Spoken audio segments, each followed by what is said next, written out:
អរគុណនេះខ្ញុំសូមគោរពជំរាបសួរដល់ប្រិយមិត្តអ្នកស្ដាប់ថ្ងៃនេះអង្គការបន្ទាយស្រីបានរៀបចំវេទិកាពិភាក្សាមួយដែលយើងផ្ដោតសំខាន់ទៅលើការចូលរួម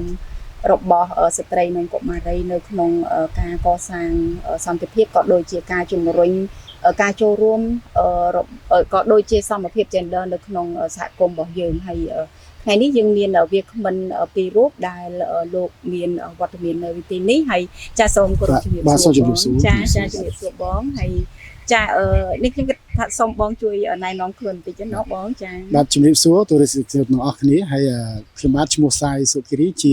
អនុប្រធានគណៈកម្មាធិការពិគ្រោះយោបល់ស្ត្រីនិងកុមារនៅស្រុកសេសាននិងជាសមាជិកក្រុមប្រឹក្សាស្រុកផងដែរចាអរគុណចាសូមជម្រាបបងចាសូមជម្រាបសួរនេះខ្ញុំឈ្មោះអាយតាលីជាអភិបាលរងស្រុកសេសានចាអរគុណ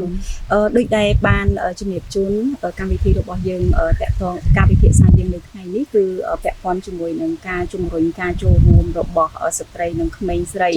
នៅក្នុងសហគមន៍របស់យើងនឹងឲ្យគាត់អាចចូលរួម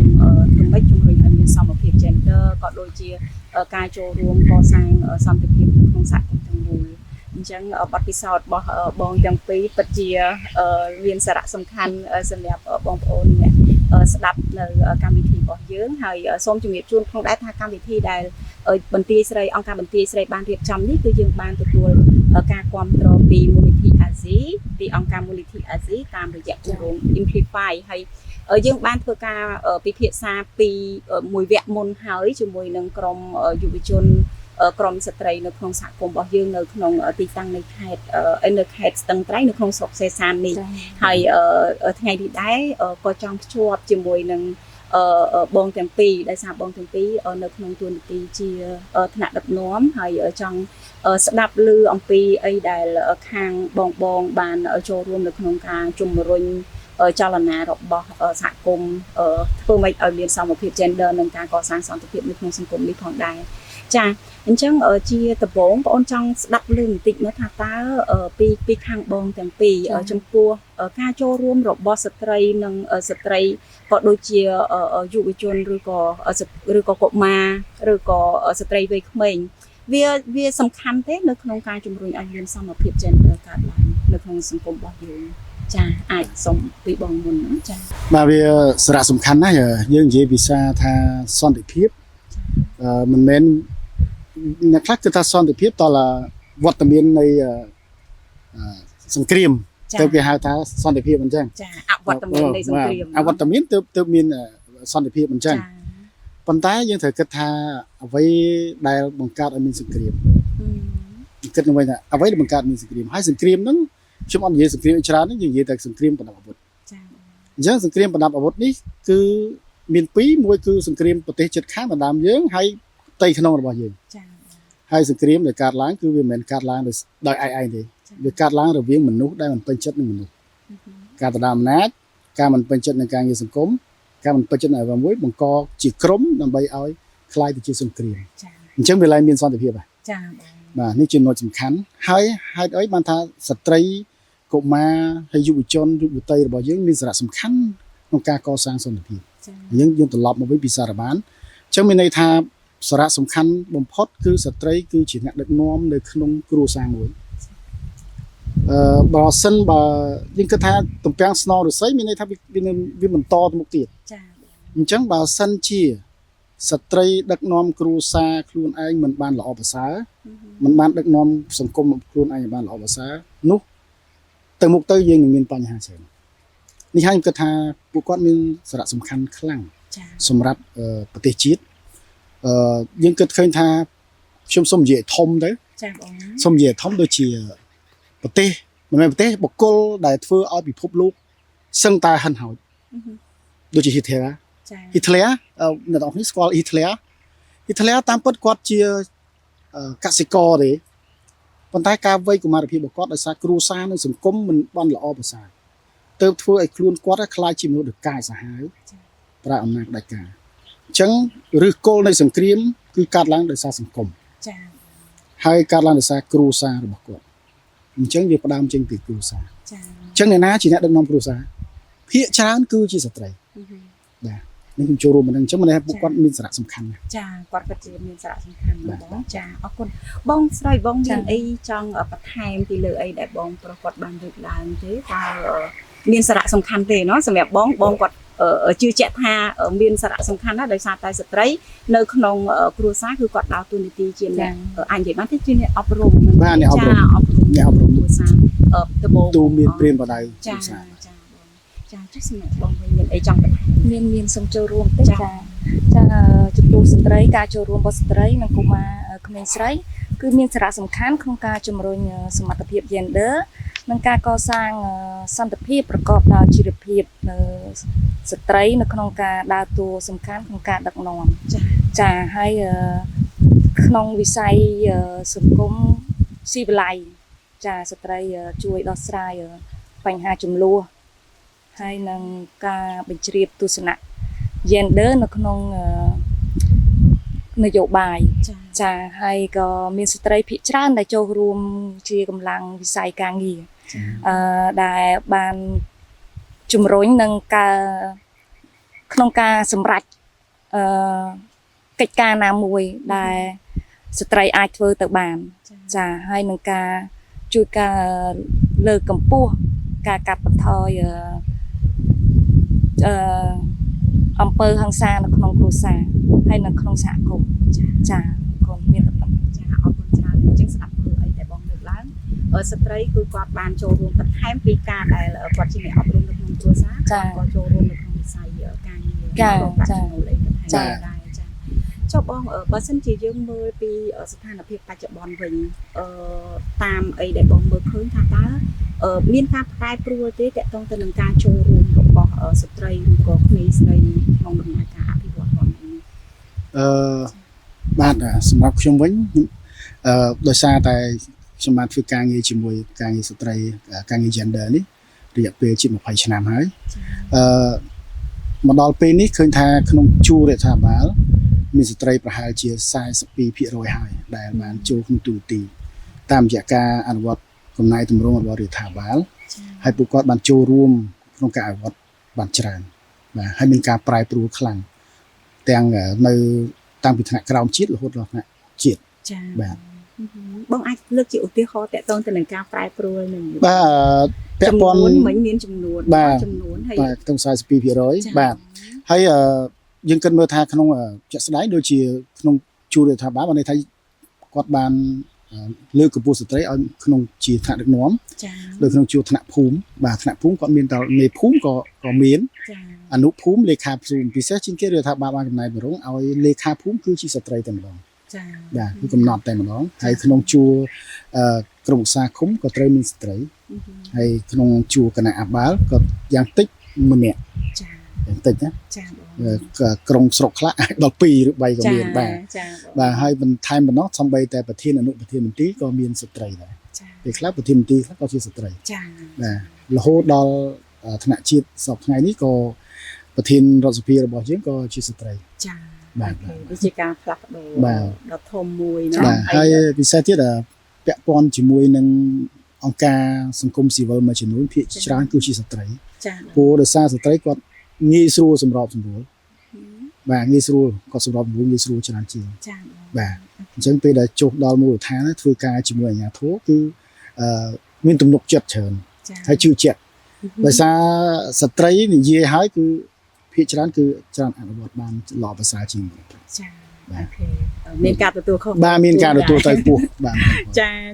អរគុណបងអញ្ចឹងយើងឃើញមានភាពខុសប្លែកឬក៏ប្រែប្រួលច្រើនហើយខ្ញុំគិតថាដំណើរវិវត្តដែលស្ត្រីគាត់បានធ្វើជាពិសេសពីស្ត្រីដែលនៅតែក្នុងផ្ទះធ្វើការងារផ្ទះអីផ្សេងមកចូលរួមក្នុងដំណើរការអភិវឌ្ឍអីផ្សេងប្រហែលជាអាចមានបញ្ហាប្រឈមមែនទេបងចាបងអាចលើកជាឧទាហរណ៍ឬក៏អីដែលបងឃើញនៅក្នុងអាចថាមិនមែនតែនៅក្នុងស្រុកសេសានទេទីតំបន់ដែលបងបានធ្វើការកន្លងមកបងឃើញថាតើអីទៅជាបញ្ហាប្រឈមរបស់ក្រមស្ត្រីនិងក្មេងស្រីដែលគាត់ជួបប្រទះរាល់ថ្ងៃនេះបងចាពាក់ព័ន្ធនឹងបញ្ហាប្រឈមដែលក្មេងស្ត្រីនិងស្ត្រីដែលគាត់ជួបប្រទះកន្លងមកគឺអត់សូវមានការលើកទឹកចិត្តឬក៏ចាត់ការជំរុញឲ្យគាត់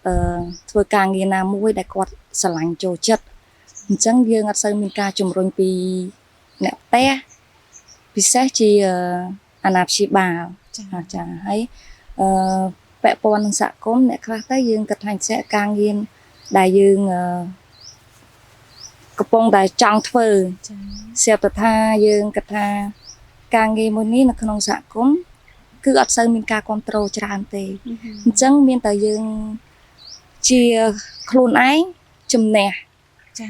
ធ្វើយ៉ាងម៉េចគឺយើងត្រូវទៅធ្វើការងារនេះឲ្យបានជោគជ័យចាហើយបញ្ហាប្រឈមមិនសូវជាមិនមែនថាមិនសូវជាមានទេគឺយើងមានត្រូវតែមានការជួបប្រទះចាដូចជាការប្រឆាំងអ្វីមួយដែលយើងធ្វើឲ្យគេអត់ពេញចិត្តចាគុំអញ្ចឹងអីដែលបងសង្កេតឃើញហ្នឹងគឺពាក់ព័ន្ធជាមួយនឹងការលើកទឹកចិត្តការលើកទឹកចិត្តការជំរុញពីសហគមន៍ទាំងមូលឬក៏ពីគ្រួសាររបស់គាត់ចុះបងបានសង្កេតអីបន្ថែមទៀតពីលើអីដែលបងដែលលីបានលើកឡើងហ្នឹងគឺបញ្ហាប្រឈមរបស់ស្ត្រីឬក៏ក្មេងស្រីចូលរួមនៅក្នុងដំណើរការអភិវឌ្ឍរបស់នេះបញ្ហាប្រឈមដោយលោកស្រីដែលលើកគឺខ្ញុំអាចព្យាហើយបន្ថែមពីលើហ្នឹងពីច្រើនស្ត្រីយើងរាល់ថ្ងៃនេះគាត់រៀនមិនបានចប់ដែលជាបញ្ហាដែលបង្អាក់ដំណើរការរបស់គាត់ហើយគាត់ឆាប់រៀបការវ័យក្មេងបាទហើយព្រោះតំបន់យើងគឺជាតំបន់ដាច់ស្រយាលមួយដែរហើយមានឃុំប្រហែលជា3-4ឃុំដែលកំពុងដែលយើងព្យាយាមកាត់បន្ថយគាត់អញ្ចឹងនៅពេលដែលគាត់បោះបង់ការសិក្សាហើយគឺគាត់អត់មានទៅណាគឺនៅត្រូវទៅយកគ្រូសាតែទៅយកគ្រូសាហើយសុភាសិតបុរាណមួយតែពោលថាបង្វិលចង្ក្រានជុំអញ្ចឹងគាត់ទៅមើលគ្រូសាមើលកូនហើយតាមពិតនៅនិយាយរួមគាត់មានសមត្ថភាពបានមានសមត្ថភាពត្រង់ថាម៉េចការរៀនរបស់គាត់នៅសាលាគឺបានល្អប្រសើរប៉ុន្តែពេលដែលគាត់ចេញមកយកប្តីយកគ្រូសាទៅអ្វីដែលគាត់ដែលដងរបស់គាត់មានហើយហ្នឹងគាត់មិនបានបញ្ចេញអស់បាទគាត់មិនបានបញ្ចេញអស់ហើយធម្មតាអ្នកខ្លះខ្វាក់ខ្វិនយ៉ាងណាក៏ដោយប៉ុន្តែខួរក្បាលវានៅណាស់តើអត់មានឱកាសអត់មានឱកាសអញ្ចឹងហើយនៅពេលដែលគាត់ការវេក្មេងហើយអត់មានចំណេះដឹងហើយភាពក្រីក្របើហិង្សាវាជាបញ្ហាជួបបន្តិចដែរបងនៅពេលដែលបានលើកឡើងពីបញ្ហាប្រឈមបាទចាខ្ញុំជឿជាក់ថាថ្នាក់ដឹកនាំនៅស្រុកបានឃើញបានស្ដាប់ឮ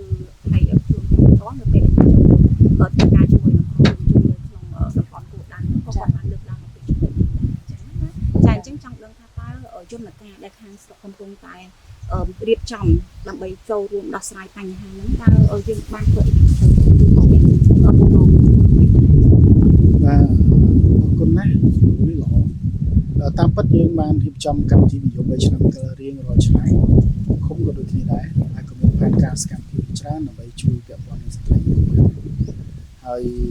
អ្វីដែលយើងយកបញ្ហាប្រឈមមកដល់នោះគឺបញ្ហាស្ត្រីដែលឆ្លងទលេនៅផ្ទះស្ត្រីរៀបការវ័យក្មេងហើយតាមពិតយន្តការច្បាប់មានហើយប៉ុន្តែយើងមិនអាចអនុវត្តជាមួយនឹងតំបន់ជាបានទេឧទាហរណ៍គាត់រៀបការវ័យក្មេងជឿមិនអាចនាំប៉ូលីសទៅអីហាមគាត់ទេយកជាទូទៅពេលរៀបអាពាហ៍ពិពាហ៍តែងប្រកាសវាបាទពេលប្រកាសអាពាហ៍ពិពាហ៍ហើយបើគាត់ក៏អាយុយើងបញ្ឈប់គាត់មែនអត់រៀបមិនអត់បញ្ឈប់ទេប៉ុន្តែគាត់រៀបការហើយយើងនៅតែជួយជំរុញគាត់កុំឲ្យគាត់យកគ្រួសារកុំឲ្យយកកូនមានន័យថារៀបចំផែនការគ្រួសាររបស់គាត់បាទអញ្ចឹងគណៈកម្មការពីរបស់ស្ត្រីនិងកុមារនេះគឺបានសហការជាមួយនឹងអង្គការសង្គមស៊ីវិលមួយចំនួនដែលពាក់ព័ន្ធនឹងសុខភាពស្ត្រីមេដានគ្រូដើម្បីឲ្យគាត់រៀបចំផែនការគ្រួសារដើម្បីពិសាផែនការគ្រួសារអ្នកគ្រូដឹងហើយតើត្រូវធ្វើអីយកកូនពេលណាអីពេលណាគាត់គ្រប់អាយុប្រហែលទៅឲ្យយកកូនបាទអញ្ចឹងទេគណៈកម្មការគ្រូយោបល់យើងចុះតាមដានជំរុញហើយផ្សព្វផ្សាយពិសេសជាងគេគឺពាក់ព័ន្ធឈ្មោះបុរាណដែលកំពុងដែលមានបញ្ហាថាស្ត្រីចូលឆ្លងទលេនៅផ្ទះដោយសារគាត់រៀបការវ័យក្មេងអញ្ចឹងយើងបានទៅធ្វើកិច្ចសន្យាអីផ្សេងមិនតែប៉ុណ្ណោះក៏យើងបានជំរុញដល់ផ្នែកវិស័យកសិកម្មដើម្បីឲ្យគាត់នឹងមានជំនាញនៅមូលដ្ឋានតផងដែរ ដើម្បីផ្ដល់ចំណេះដឹងលើការដាំដុះបន្លែទោះគាត់មិនបានទៅរៀននៅឆ្ងាយក៏ដោយក៏ប៉ុន្តែយើងព្យាយាមលើកកម្ពស់ជីវភាពរបស់គ្រួសាររបស់គាត់ចា៎បាទព្រោះដូចយើងបាននិយាយខាងដើមហើយថាសន្តិភាពមិនមែនទៅកាន់អាវុធទេចា៎សំខាន់គឺក្នុងគ្រួសារតែមានសន្តិសុខស្បៀងហើយចា៎គ្រួសារនឹងប្រកបជារីកចម្រើនចា៎អរគុណច្រើនបងអរគុណមែនតើបានស្ដាប់លើអំពីអនុសាសន៍ពីអីដែលខាងស្រុកមានយន្តការបន្តក្នុងការចូលរួមដោះស្រាយបញ្ហានេះស្ដាប់មើលទៅធ្វើឲ្យខ្ញុំសម័យឃើញពីសកម្មភាពដែលបានដោះស្រាយអញ្ចឹងណាចាហើយជឿជាក់ថារឿងរ៉ាវទាំងអស់នេះអាចនឹងជ្រួតជ្រាបទៅដល់ក្រមយុវជនរបស់យើងហើយយើងនឹងរកឃើញនៅការផ្លាស់ប្រែធំជាច្រើនទៀតចង់បានយកបល់ពីបងស្រីបន្តិចដែរដោយសារបងមែនតើទៅគឺក្នុងទូនីតិបងជាអភិបាលរងស្រុកម្នាក់ហើយបងក៏ជាស្ត្រីអញ្ចឹងចង់ស្ដាប់មើលថាតើពីបងចង់ឃើញឬក៏ចង់ផ្ដាំផ្ញើអីទៅដល់ក្រមជាពិសេសស្ត្រីឬក៏ក្រមយុវជនជាក្រមស្ត្រីវ័យក្មេងរបស់យើងនៅក្នុងសហគមន៍ណាបងដើម្បីអាចឲ្យគាត់ឈានពីមត្តនៈទៅមត្តនៈអាចថាដោយគំរូដូចជាបងអីចឹងណាបងចាជាថ្មីម្ដងទៀតចាខ្ញុំសូមចូលរួមសំណួរបងពាក់ព័ន្ធនឹងការដើម្បីជាអនុសាសន៍ឲ្យស្ត្រីនិងក្មេងស្រីឲ្យគាត់មានភាពរឹងមាំចាក្នុងការសម្រាប់ខ្ញុំគិតថានៅពេលដែលគាត់ចង់ធ្វើអ្វីមួយសំខាន់បំផុតគឺលើយើងខ្លួនឯងចាហើយបើសិនជាយើងប្រាជ្ញាចិត្តថាយើងចង់ធ្វើអ្វីមួយឲ្យបានជោគជ័យអាហ្នឹងយើងត្រូវប្រឹងការលើកទឹកចិត្តពីអ្នកផ្សេងអ្នកខាងក្រៅក៏សំខាន់ខ្លួនឯងក៏សំខាន់រត់តែសំខាន់យើងអត់បាក់ទឹកចិត្តសំខាន់យើងជំនះធ្វើអ្វីដែលយើងចង់ធ្វើយើងត្រូវតែធ្វើឲ្យបានមិនកុំខ្វល់ពីពាក្យសម្ដីអ្នកដទៃនិយាយអីដែលធ្វើឲ្យរអាក់ក្នុងការដែលយើងត្រូវឈានទៅមុខចាប៉ុន្តែបើសិនជា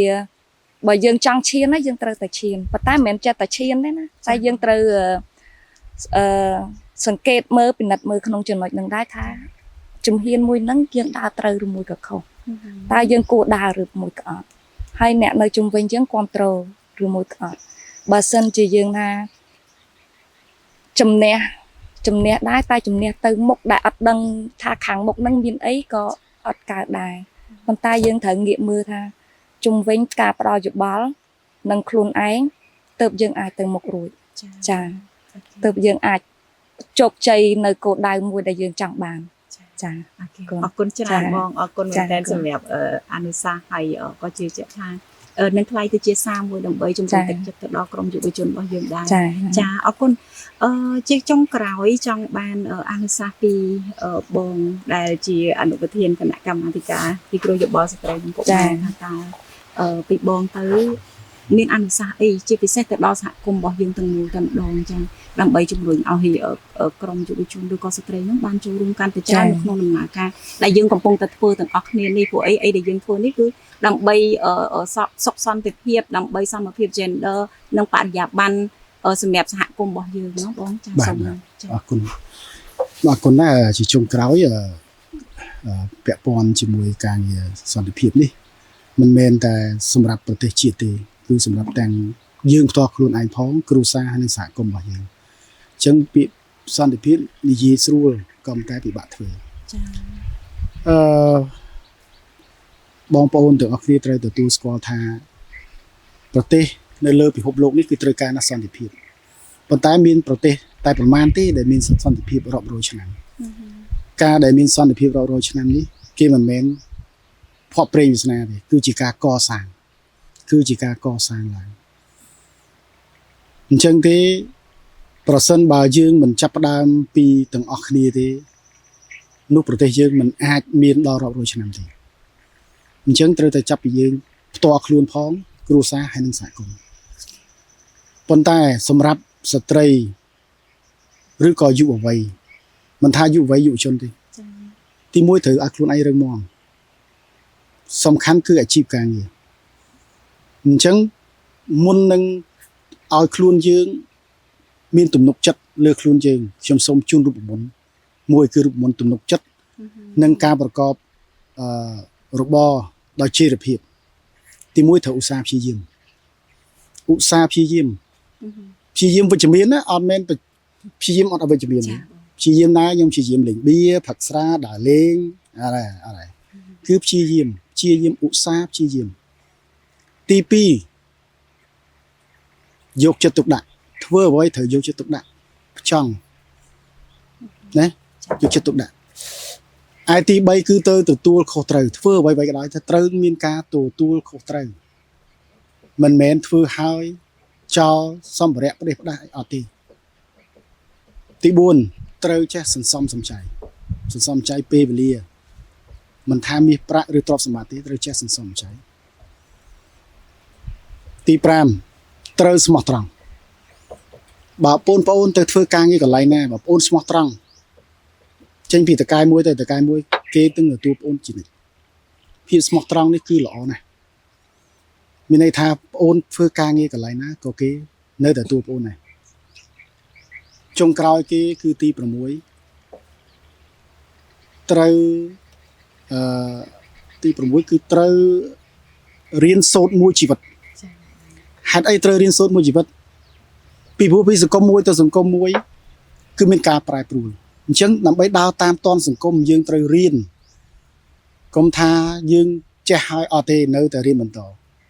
ដោយបច្ចុប្បន្នចាស់គាត់អត់ចេះ Telegram គាត់អត់ចេះកុំព្យូទ័រប៉ុន្តែគាត់ប្រឹងរៀនទៅតាមសង្គមទាន់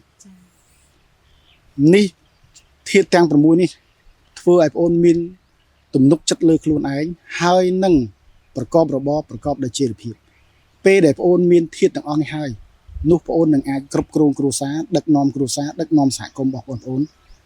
នោះយើងនឹងទទួលបានសន្តិភាពបរិបូរណ៍ចា៎បាទសូមអរគុណចាអរគុណបងអរគុណបងទាំងពីរសម្រាប់ការចូលរួមមតិយោបល់ហើយពិតជាមានមោទនភាពមែនតែនសម្រាប់ការចូលរួមពីបងទាំងពីរហើយខ្ញុំជឿជាក់ថាសារទាំង6នេះនឹងថ្លៃទៅជាធនធានមួយសំខាន់เนาะចាមែនតែនទៅឲ្យតែជួបបងពេលណាគឺយើងបានទទួលនៅគំនិតថ្មីរហូតចាអរគុណអញ្ចឹងពីកម្មវិធីយើងសន្មតថានឹងបញ្ចប់នៅពេលនេះហើយយើងតាមរយៈការបទពិសោធន៍ដែលបងបានចែករំលែកគឺធ្វើឲ្យយើងបានរកឃើញថាការចូលរួមរបស់ស្ត្រីក៏ដូចជាក្រមយុវជនឬក៏ស្ត្រីវ័យក្មេងរបស់យើងនៅក្នុងដំណើរការអភិវឌ្ឍជំរុញសមភាព gender និងការកសាងសន្តិភាពពិតជាមានសារៈសំខាន់ណាស់ហើយយើងនឹងបន្តនៅដំណើរនេះជាមួយគ្នាបន្តទៀតទាំងបងដែលជាអាជ្ញាធរក៏ដូចជាក្រុមអង្គការសង្គមស៊ីវិលយើងជឿជាក់ថាយើងនឹងទៅជាមួយគ្នាដើម្បីឃើញនៅភាពផ្លាស់ប្រែមួយដ៏ប្រសើរសម្រាប់យើងទាំងអស់គ្នាដែរចាអរគុណពីក្រុមការងារការសូមអរគុណហើយសូមជម្រាបលាពីប្រិយមិត្តអ្នកស្ដាប់ហើយសង្ឃឹមថាយើងនឹងជួបគ្នានៅតាមរយៈការពិភាក្សាវេទិកាពិភាក្សាក្រោយៗទៀតផងដែរចាសូមអរគុណចា